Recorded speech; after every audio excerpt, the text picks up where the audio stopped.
ঢাকায় আজ দিনের তাপমাত্রা সামান্য বাড়তে পারে, ফলে দিনে গরমের অনুভূতি আগের তুলনায় কিছুটা বেশি অনুভব হতে পারে। তবে আবহাওয়া প্রধানত শুষ্ক থাকবে বলে জানিয়েছে আবহাওয়া অধিদপ্তর। আকাশ অস্থায়ীভাবে আংশিক মেঘলা থাকলেও রাতের তাপমাত্রা সামান্য বাড়তে পারে।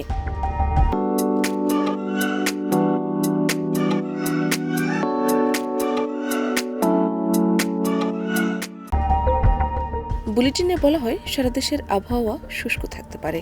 ভোরের দিকে দেশের নদী অববাহিকার কোথাও কোথাও হালকা থেকে মাঝারি ধরনের কুয়াশা পড়তে পারে। এ সময় উত্তর অথবা উত্তর পশ্চিম দিক থেকে ঘন্টায় 6 থেকে 12 কিলোমিটার বেগে বাতাস প্রবাহিত হতে পারে। দিনের তাপমাত্রা সামান্য বৃদ্ধি পেতে পারে।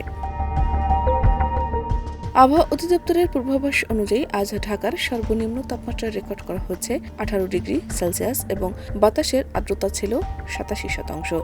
আজ ঢাকায় সূর্যাস্ত হবে সন্ধ্যা 5টা 46 এবং আগামীকাল সূর্যোদয় হবে ভোর 6টা 38। গত 24 ঘন্টায় এলাকায় কোনো বৃষ্টিপাত রেকর্ড করা হয়নি। অন্যদিকে সারা দেশের সম্ভাব্য পূর্বাভাসে বলা হচ্ছে, আজ অস্থায়ীভাবে আংশিক মেঘলা আকাশ সহ সারা দেশের আবহাওয়া শুষ্ক থাকতে পারে।